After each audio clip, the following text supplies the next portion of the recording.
Assalamualaikum warahmatullahi wabarakatuh. Alhamdulillahi rabbil alamin. Wassalatu wassalamu ala rasulihil mab'uth rahmatan lil alamin wa ala alihi wa ashabihi wa man da'a bida'watihi ila yaumiddin. Saudara pengurusi, ahli-ahli yang berhormat, hadirin hadirat peserta yang tak saya sebut satu persatu, yang besar tak sempat saya sebut gelarnya, yang kecil tak dapat saya sebut namanya. Begitu resam orang Melayu, yang besar bergelar, yang kecil bernama. Terlebih dahulu saya ingin membuat pengakuan tentang penyakit saya yang dari dulu tak sembuh-sembuh, yaitu suka memindah tajuk. Dari tajuk yang seperti tertera di situ menjadi maqasid syariah, aktualisasinya di ranah politik demokrasi. Setelah meneliti pelbagai tulisan, terkesan bahwa ada yang merasakan bahwa bidang politik adalah bidang yang paling memerlukan kawalan maqasidus syariah untuk mewujudkan politik berprinsip, politik yang berasaskan nilai-nilai murni, maka diperlukan kawalan maqasidus syariah. Saya sambut baik saranan Datuk Dr. Mujahid agar ahli-ahli politik didedahkan kepada maqasidus syariah. Yang ingin saya tekankan dalam penyampaian ini ialah maqasidus syariah sebagai nilai-nilai sejagat, sebagai universal values. Dan ini bukan satu bid'ah. Sejak Asy-Syatibi, kesejagatan nilai-nilai yang terumus dalam maqasid syariah itu sudah dihitam putihkan. Dalam muwafaqatnya muqaddimah yang ketiga, beliau mengatakan, laqad ittafaqatil ummatu bal sairul milal ala anna syari'ata wudi'at lil muhafazati ala ad-daruriyatil khamsah ad-din wal nafs wal nasl wal mal wal aql. Jadi ada kesepakatan seluruh agama tentang nilai-nilai yang terkandung dalam maqasid. Dan dalam konteks masyarakat plural seperti Malaysia, saya kira adalah suatu yang sangat bijaksana apabila maqasid syariah itu kita promosikan sebagai nilai-nilai universal yang boleh dikongsi bersama oleh seluruh rakyat. Dan selaras dengan itu saya menganjurkan supaya orientasi fikih kita jangan cuma berorientasi hukum dengan mengabaikan dimensi nilai. Karena hukum itu hanya datang untuk melindungi dan mempertahankan dan mengaktualisasikan nilai. Dari segi nilai sesuatu itu baik, maka datang hukum mewajibkannya.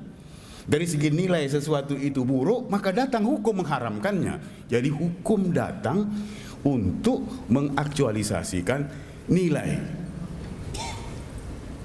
Jadi karena itu jangan terperanjat kalau ada orang mengatakan al-qiyam qabla al-ahkam, nilai-nilai sebelum hukum.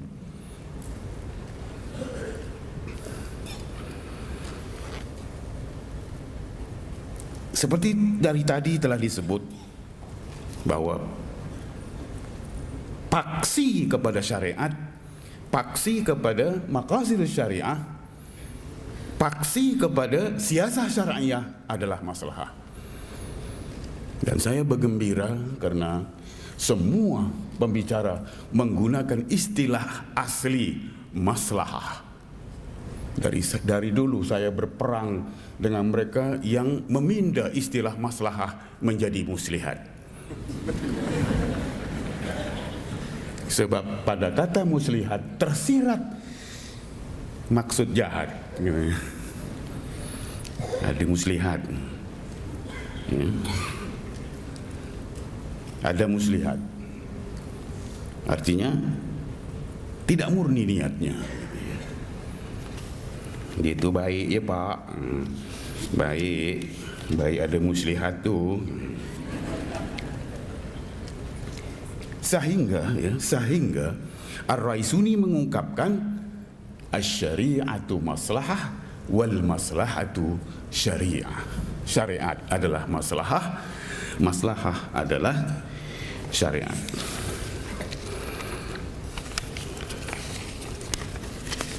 Jadi kalau kita kembali kepada persoalan politik, maka politik Islam sebenarnya adalah politik maslahah. Politik maslahah ammah. Ya, satu ketika di Perak orang sebut muslihat am. Itu yang saya bangkang tuh. Muslihat am, maslahah ammah. Kata politik itu sendiri berasaskan padanannya dalam bahasa Arab siyasah. Maka kata siyasah membawa makna maslahah juga. Wal murad biha siyasatur ra'iyah ay qiyam ala tadbiri syu'unihim bima yuslihuha. Politik itu adalah untuk maslahah rakyat. Saudara sekalian, maslahah dalam wacana maqasid dan maslahah dalam wacana siasah syariah dirangkaikan dengan kata ibad, limasalihil ibad. Demikian juga ar-ra'iyah.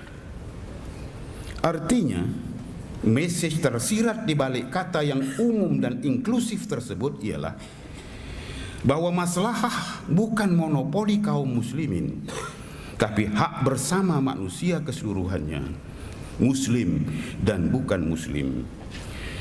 Justru Islam adalah agama rahmat sejagat. Islam adalah aktualisasi kasih sayang Tuhan kepada warga alam keseluruhannya. Dengan demikian, komitmen politik Islam ialah mengaktualisasikan maslahah yang inklusif sesuai dengan misi kemanusiaan yang mencirikan keunggulan umat khairiyatul ummah, kuntum khaira ummatin ukhrijat linnas. Kamu adalah umat terbaik yang ditampilkan kepada manusia seluruhnya. Ukhrijat linnas. Jadi kata nas itu digarisbawahi. Ayat 110 surah Ali Imran menyebut umat terbaik ini ialah umat yang komited kepada pemerataan manfaat dan maslahah kepada umat manusia keseluruhannya. Ukhrijat linnas, tanpa diskriminasi bangsa, agama dan budaya. Demikian ayat ini ditafsirkan.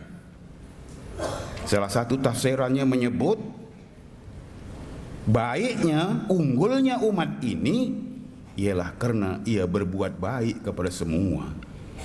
Ainama kuntum amina fikumul ahmar wal aswad fa antum khairun nas linnas. Kalau dulu orang tak merasa selamat berada di negeri ini atau di negeri itu, apabila mereka berada di tengah umat Islam, amina fikumul ahmar wal aswad. Apabila mereka berada di tengah umat Islam, mereka aman, selamat. Karena keselamatan yang diberikan kepada orang lain itulah maka fa antum khairun nasi linnas. Tafsiran lain menyebut bahwa kuntum khaira ummatin ukhrijat linnas itu berarti al-ikhraj, ya, ay ukhrijat li ajlihim wa maslahatihim. Kita ditampilkan untuk membela maslahat dan kepentingan mereka, manusia keseluruhannya. Jadi maslahah tidak hanya untuk kelompok sendiri, tapi harus dikongsi bersama golongan lain. Memonopoli maslahah dan manfaat al-khair dan menafikan hak orang lain untuk berkongsi adalah bertentangan dengan misi sejagat umat Islam. Dan ini disebut oleh Al-Khatib min risalati hadhihi al-ummah alla tahtajiza al-khaira li nafsiha. Antara misi penting umat ini ialah tidak memonopoli, tidak membolot kebaikan itu hanya untuk dirinya sendiri. Dan inilah yang harus direalisasikan dalam konteks Malaysia yang majmuk. Ya. Sebab akhirnya apapun dasar yang kita amalkan sekarang, saya merasakan bahwa akhirnya kita harus menuju kepada prinsip lahum ma lana wa alaihim ma alaina. Akhirnya kita harus menuju kepada prinsip persamaan hak muslim dan bukan muslim. Mereka mendapat apa yang kita dapat dan mereka tanggung apa yang kita tanggung. Dan ini kaedah ini atau prinsip ini lahir dari semangat perlembagaan Madinah dengan dasar kewarganegaraannya berasaskan persamaan. Ya. Saya anjurkan kita tangani persoalan ini dengan serius. Ya. Sebab kalau kita tidak menuju kepada prinsip persamaan hak ini, saya merasa bersalah. Karena misi kita untuk manusia seluruhnya. Ya. Kedudukan istimewa orang Melayu, ini politik Malaysia, ini fikih Malaysia. Kedudukan istimewa orang Melayu mungkin ada justifikasinya sendiri sebagai menebus pengabaian terhadap kaum Melayu atau bangsa Melayu selama dalam penjajahan. Tapi soalnya sampai bila? Sampai bila? Kalau hak ataupun kedudukan istimewa ini suatu dasar untuk menebus ketertinggalan Melayu, itu ada justifikasinya barangkali. Tapi persoalannya ialah sampai bila? Sudah lebih setengah abad kita merdeka. Tak malukah bangsa Melayu apabila dilihat sebagai satu bangsa yang tak boleh hidup tanpa jaminan perlembagaan kedudukan istimewa orang lain? Ini persoalan maruah. Saya punya pengalaman pribadi yang sangat pahit berkait dengan kedudukan istimewa orang Melayu. Tahun 71, sewaktu saya lulus HSC STP dan memohon untuk masuk Universiti Melaya, seorang teman saya, rakan sejawat saya, cikgu di sekolah rendah kebangsaan Selekoh, melihat saya mengisi borang memohon masuk universiti, dia mengatakan, I'm sure you will get a place because you are a Malay. Kata-kata itu menghiris hati saya dan sampai sekarang saya tidak dapat melupakannya. Kata-kata yang disebut oleh Mr. Goh ini, ya, I shall not forget what Mr. Goh said until I die. Karena itu penghinaan.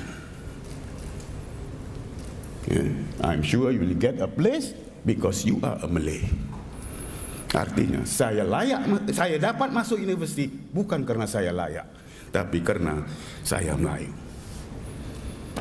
Orang yang punya kesadaran tentang maruah, dia luka dengan kata-kata seperti ini. Entahlah kalau ada orang lain yang megah. Jadi oleh karena itu kita harus berani menyemak ini. Satu ketika, kalau tak sekarang pun, satu ketika kita harus bincang isu ini berasaskan misi, ya, pemerataan al-khair lil jami', al-khair lin nas, kebaikan untuk semua.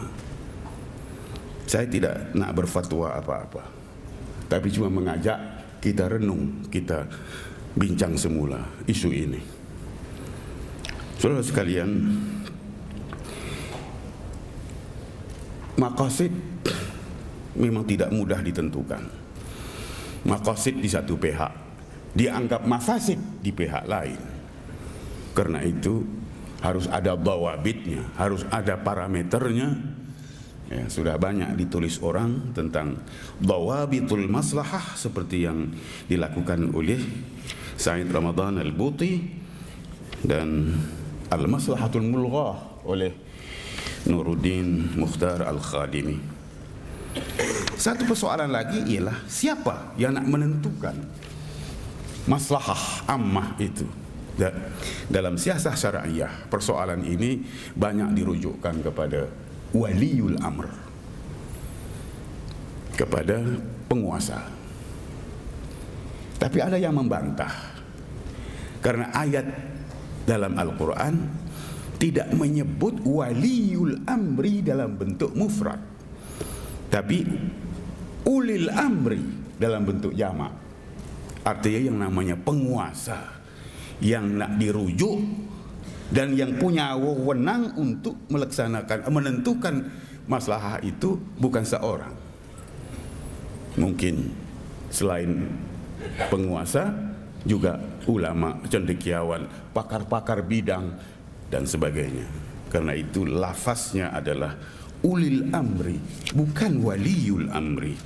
Yang jelas ayat 38 surah Asy-Syura menyebut wa amruhum syura bainahum, yang membawa message peran serta rakyat dalam proses membuat keputusan tentang hal-hal yang menyangkut kehidupan kolektif mereka.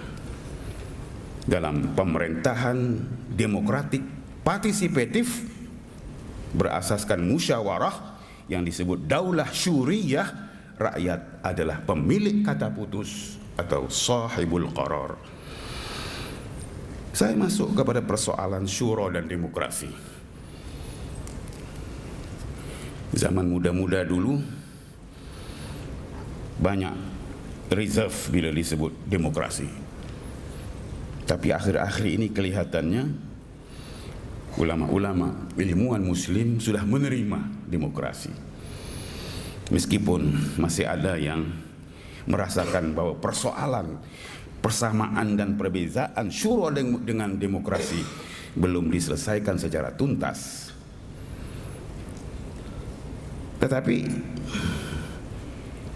generasi baru ilmuwan muslim berusaha menyerasikan demokrasi dengan syura, berasaskan kefahaman bahwa demokrasi bukan suatu konsep tegar dengan pentakrifan baku dan beku.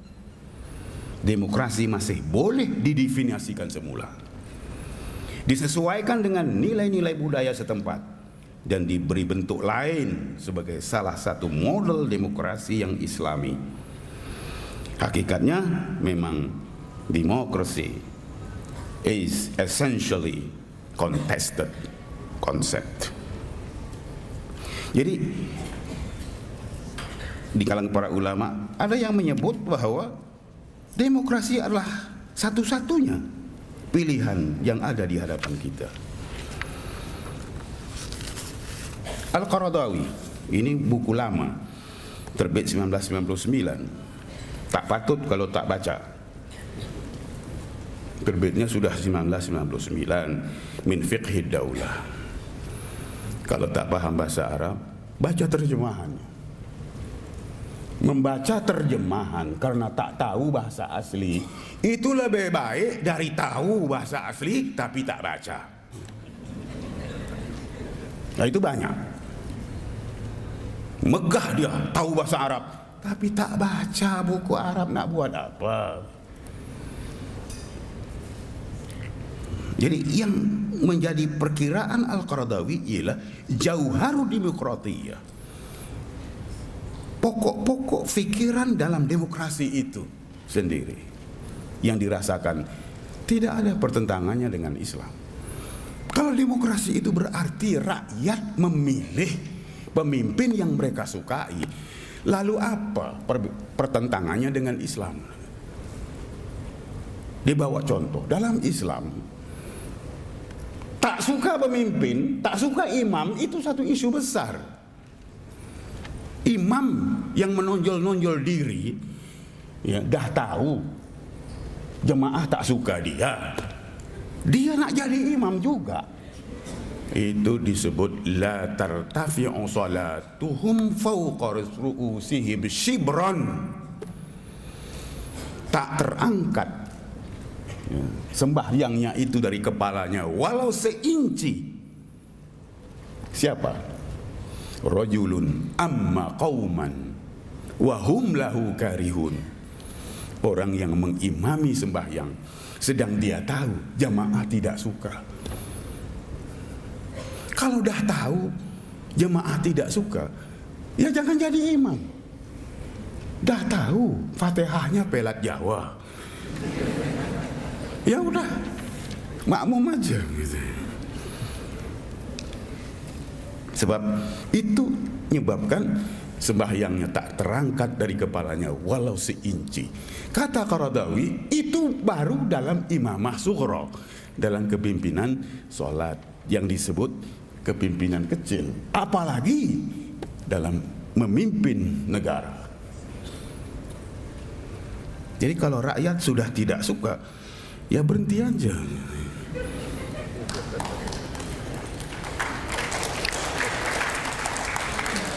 Ya.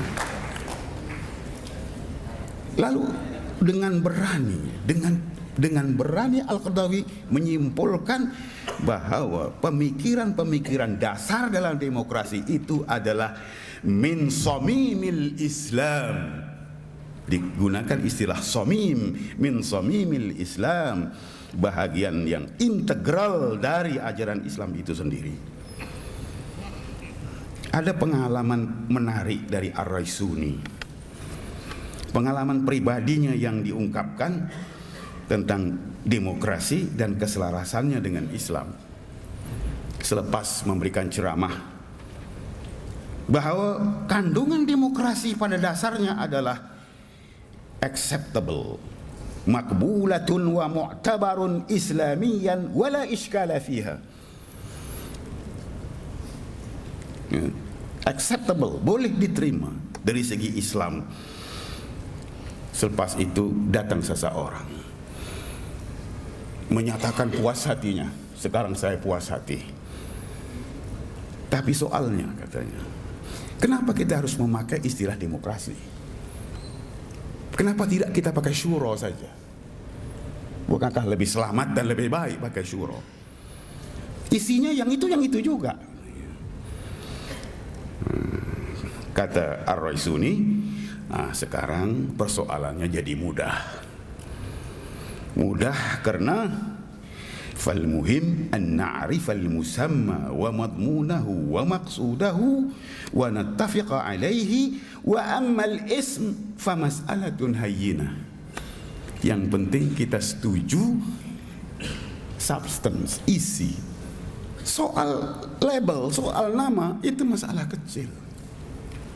Lalu dia bawa contoh.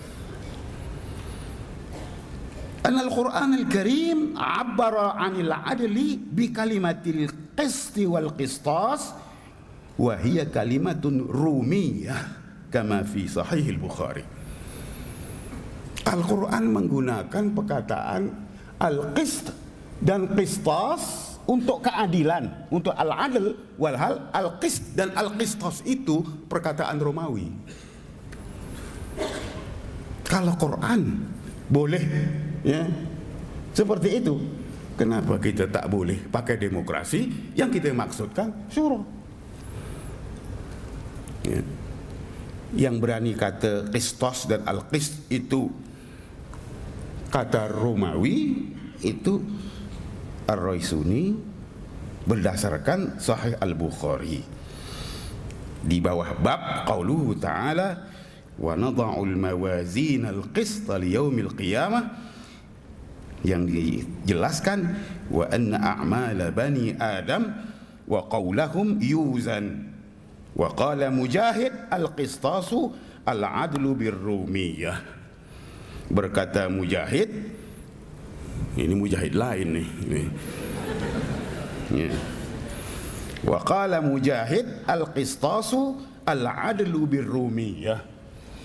Kata Mujahid bahwa qistas itu adalah al-adl, keadilan dalam bahasa Romawi. Jadi jangan berkelailah kalau cuma soal istilah. Jadi saudara sekalian, demokrasi hanya dapat ditegakkan kalau ada kesadaran tentang martabat keinsanan, human dignity, karamah insaniyah. Kalau manusia dihina, ya, direndah-rendahkan, dipelece, dibodohkan, takkan ada demokrasi dalam situasi seperti itu. Demokrasi hanya tegak dalam masyarakat yang mendaulatkan karamah insaniyah atau human dignity. Ada yang menarik dalam buku Ar-Raisuni yang berjudul Al-Ummah Hiyal Asl. Sebenarnya dalam pemikiran Islam yang menjadi teras dan induk itu adalah umat. Umat yang besar, umat yang punya kuasa, umat yang punya daulat. Tapi dalam konteks sekarang umat sudah terlalu kecil, yang besar kerajaan. Ya, bak kata orang Perak, besar benar yang namanya kerajaan tu. Walhal sebenarnya yang lebih besar adalah rakyat. Kerajaan itu hanya alat rakyat untuk melaksanakan kemahuan-kemahuannya. Jadi karena itu saya megah jadi rakyat saja. Demokrasi juga terkait dengan nilai kebebasan. Ya.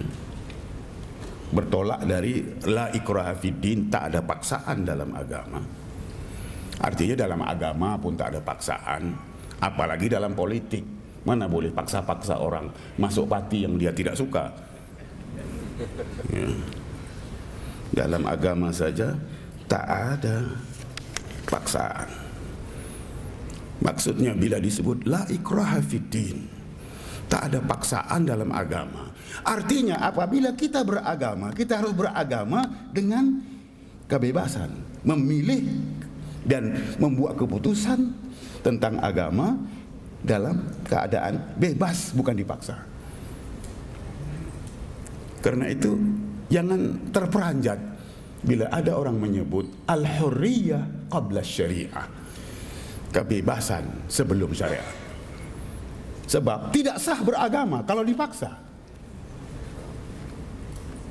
Al-hurriyah qabla syariah, kebebasan sebelum agama.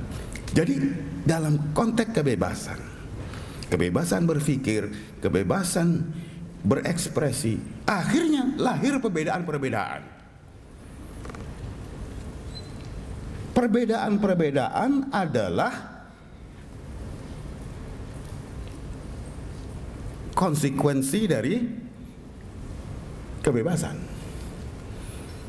Maka apa nak diherankan dengan kepelbagaian pendapat, malah kepelbagaian parti sekalipun.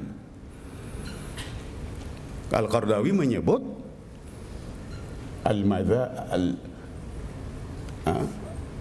al-madhahibu ahzabun fil fiqh wal ahzabu mazahibun fis siyasah. Mazhab-mazhab Hanafi, Hambali, Maliki semuanya ini adalah parti-parti dalam fikih. Dan parti-parti ini adalah mazhab-mazhab dalam politik. Jangan nak sumpah menyumpah antara parti sampai 7 keturunan, ini pasal apa? Hakikatnya hanya perbedaan-perbedaan, dan perbedaan itu adalah karena perbedaan, karena kebebasan. Dan seterusnya ialah bahawa perlunya kita kepada kawalan moral, kawalan akhlak. Akhlak ini sebenarnya salah satu maqasidus syariah yang sangat penting. Begitu pentingnya akhlak itu sampai Ar-Raisuni hampir-hampir meletakkannya sebagai maqasid ke-6. Hampir-hampir. Ketika menulis tesis tentang maqasid Syatibi, dia hampir meletakkan maqasid ke-6 sebenarnya adalah akhlak. Atau kalau tak ke-6 pun yang lebih awal. Tapi akhirnya dia akur dengan pembahagian 5 daruriyat itu atas kefahaman bahawa yang disebut ad-daruriyatul khamsah ataupun 5 hal yang darurat itu adalah daruriyat asasiyah, keperluan-keperluan asasi yang tanpanya manusia hancur. Jadi lalu beliau senaraikan maqasid-maqasid lain termasuk kebebasan dan keadilan dan hak asasi manusia dan sebagainya itu sebagai maqasid, sebagai daruriyat, cuma martabatnya itu tak sama dengan ad-daruriyatul khamsah yang disepakati oleh para ulama.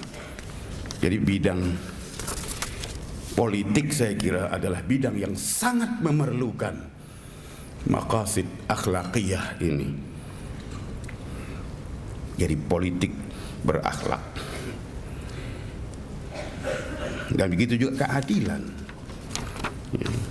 Keadilan sebagai salah satu maqasid yang perlu ditegakkan dalam politik. Hujung sekali, saudara pengurusi, yang ingin saya sampaikan adalah tentang pembaharuan fikih as-siyasah. Tajdid fikih siyasah, pembaharuan fikih siyasah. Karena fikih tradisi tidak boleh lagi dipakai untuk menjawab persoalan-persoalan hari ini. Menjawab persoalan hari ini dengan fikih Mawardi atau yang lain-lain tak akan mampu mencapai maqasidus syariah. Karena itu perlu dibaharui, sehingga kalau menurut Ar-Raisuni, menyemak dan meninjau semula fikih warisan itu tidak cuma wajar tapi wajib. Jadi turus fikih politik kita memang banyak berbicara khususnya tentang kezaliman penguasa dan cara menyikapinya. Ini antara isu yang menjadi perbahasan sekarang ini ialah bagaimana menyikapi dan menangani kezaliman para penguasa. Kalau dalam fikih tradisi dua saja, imma sabar atau hunus pedang. Ini yang disebut madhabus sabr wa madhabus saif. Mazhab sabar, mazhab pedang. Hanya dua itu. Dan tentu saja akhirnya yang dominan adalah mazhabus sabr. Karena lama-kelamaan rakyat semakin tak punya pedang. Melawan dengan pedang kalau dulu. Tapi lama-kelamaan rakyat tak punya pedang. Paling-paling keris pengantin. Itu yang tinggal. Yang sangat pengecut gitu. Ya. Jadi Justifikasinya ialah, ya, tentu saja pertimbangannya pertimbangan maslahi. Bagi saya sah saja kalau dalam konteks zamannya, ya, menghindari mudarat yang lebih besar, yaitu fitnah, kacau bilau, pertumpahan darah dan perpecahan. Jadi kata teknikalnya adalah fitnah, tapi fitnah di sini bukan fitnah Melayu nih. Fitnah dalam konteks perbincangan dalam politik Islam ini ialah kekacauan, pertumpahan darah dan perpecahan ummah.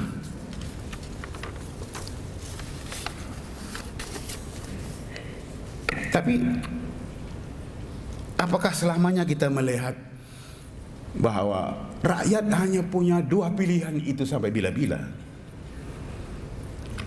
Dalam konteks inilah ramai yang coba melihat semula yang namanya fitnah itu apa sebenarnya. Fitnah yang menjadi dasar asas pendirian mazhab sabar. Jadi setelah menyaksikan akibat dominasi mazhab sabar sehingga leluasanya kezaliman dan lumpuhnya amar ma'ruf dan nahi mungkar, Ar-Raisuni mendefinisikan semula hakikat fitnah. Qultu falaysa al-qiyam bi syai'in ma'murin bihi fitnah wa laysa fi talabi haqqin mashru'in fitnah wa laysa fi inkari munkarin muhaqqaqin fitnah wa laysa fi daf'i zulmin bayyin fitnah wa innamal fitnatu fi zulmin nas wa fi'lil munkar wa ghasbil huquq wa fi sukuti ala dhalik wa tarkihi yatarakamu wa yata'azam hatta la yubqi lin nasi dinan wala dunya. Bertolak dari premis bahwa mencegah kezaliman dan kemungkaran adalah perintah agama, Ar-Raisuni mempersoalkan adakah melaksanakan perintah agama itu fitnah. Dengan tegas beliau mengatakan bahwa menuntut hak yang sah bukan fitnah, menolak kemungkaran yang sudah nyata bukan fitnah, melawan kezaliman bukan fitnah. Yang sebenarnya fitnah ialah keleluasaan menzalimi orang, melakukan kemungkaran, merampas hak-hak orang lain dan mendiamkan diri melihat segala kemungkaran berlaku. Ini definisi semula tentang fitnah. Karena itulah perlu pembaharuan, melihat semula yang dinamakan fitnah itu apa. Kita tak boleh pakai fikih tradisi untuk melihat demonstrasi misalnya, lalu dengan simplistik menyebut para demonstran itu adalah kaum buruh yang dihalalkan darahnya. Saya membayangkan andainya Al-Mawardi, andainya Ibnu Taimiyah bangkit dari kuburnya dan melihat fatwanya itu dipakai untuk menghukum realiti hari ini yang berbeda dari realiti zamannya, saya pikir naas mufti-mufti kita yang mengatakan demonstran itu buruh. Pandai-pandai kamu pakai fatwa aku ya.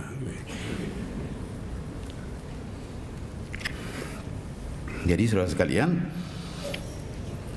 fitnah dalam fikih tradisi biasanya diungkapkan dikaitkan dengan khuruj. Khuruj kata yang mengandung makna pemberontakan bersenjata, musallah. Bukan protes aman seperti yang banyak dilakukan di mana-mana ketika ini. Melawan dengan kekerasan, dengan bersenjata, mungkin bukan pilihan terbaik dalam keadaan rakyat sudah tidak memiliki kekuatan senjata, tak punya syaukah. Tetapi al-khuruj tidak boleh dihukum secara mutlak haram, sebagaimana tidak boleh dihukum secara mutlak harus. Hakikatnya haram atau harus tergantung pertimbangan antara maslahah dan mafsadah yang dihasilkan atau yang diakibatkannya. Dan pemikiran demikian juga termuat dalam banyak kenyataan ulama-ulama masa kini. Ternyata pilihan rakyat era sekarang tidak lagi terbatas pada sabar atau pedang, tapi sudah ada pilihan ketiga yang lebih baik. Ini yang harus dilihat oleh ulama sekarang. Pilihan ketiga yang dulu tidak ada, dan pilihan ketiga ini lebih baik dari sabar dan pedang. Ya. Yang mengumandang ketika ini bukan lagi kata as-sabr atau as-saif, tapi as-silmiyah, kata baru yang membawa arti protes aman tidak bersenjata. Jadi memang kenyataannya sekarang ini protes aman tidak bersenjata ini dipermudahkan oleh pelbagai kemudahan, dan itu boleh mencapai matlamat menegakkan keadilan. Tidak semudah dulu menghukum demonstran misalnya. Kalau dulu pengkritik ya, selang beberapa jam saja mungkin dia sudah hilang dengan tindak balas semerta, pancung, dera, atau penjara. Sekarang sudah tidak semudah itu lagi, karena berbagai mekanisme ya, telah wujud untuk mempertahankan diri, dan sudah banyak badan-badan antara bangsa yang memantau, dan sudah ada kepekaan masyarakat dunia terhadap pelanggaran hak asasi manusia dan lain-lainnya.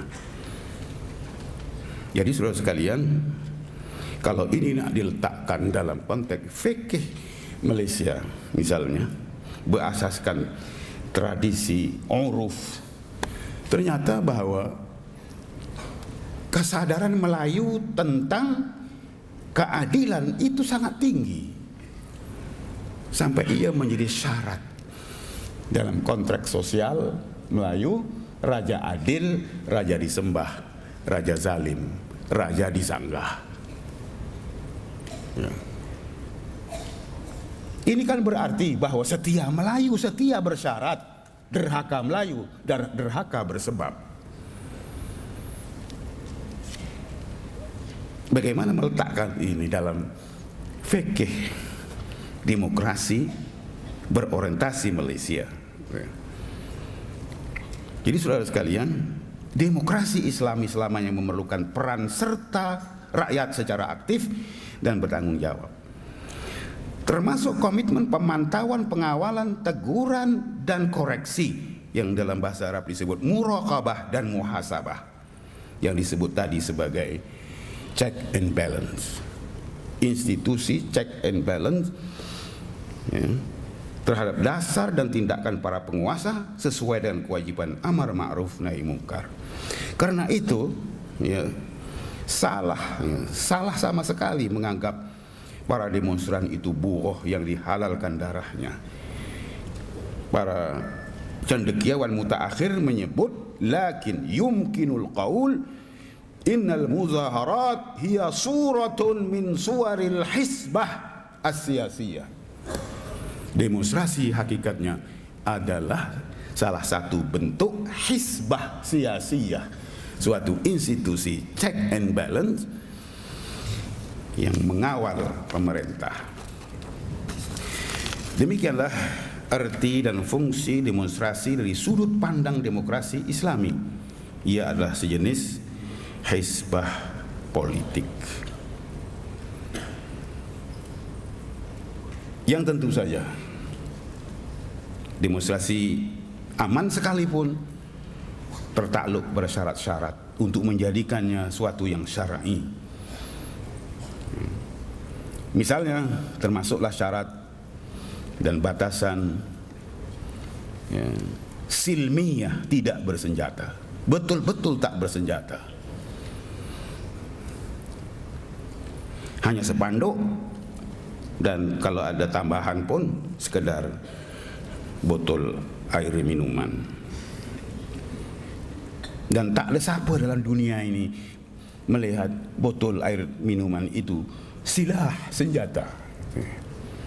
Kalau ada yang melihatnya itu senjata, berarti dia mufti rabun, pencen aja.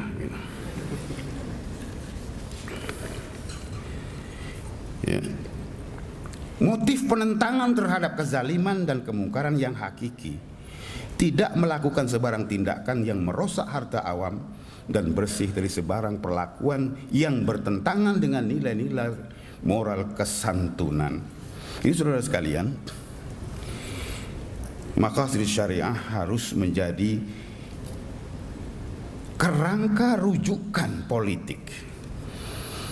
Dan begitu pentingnya maqasid kepada politik sampai ada cadangan, ada tuntutan, supaya diwujudkan, dibina satu ilmu khusus politik maqasid siasi yang berbeza daripada maqasid awam. Saya tak bermaksud untuk mendebatkan tuntutan ini. Yang penting ada kesadaran supaya ada satu ilmu khusus maqasid politik, ya, sebagai satu ilmu. Cuma sebagai ujungnya saya ingin mengingatkan, maqasid yang kita bicarakan ini adalah maqasid syariah yang terintegrasi, yang terpadu dengan ilmu-ilmu lain, terutama usul fiqh, ya, fikih usulnya dan kawaidnya. Ini perlu saya tekankan karena ada usaha-usaha dari intelektual sekularis yang membina maqasid terpisah dari nas, terpisah dari usul fiqh, terlepas dari nas, termasuk. Jadi takkan jadi maqasid syariah yang kita maksudkan. Kalau kita ini yang dari pagi sampai petang bercakap tentang maqasid, kita ini disebut orang gila maqasid. Tapi kalau maqasid syariah terpisah dari nas, terpisah dari usul fiqh, itu bukan gila maqasid, itu maqasid gila. Jadi terima kasih atas perhatian semua. Wassalamualaikum warahmatullahi wabarakatuh.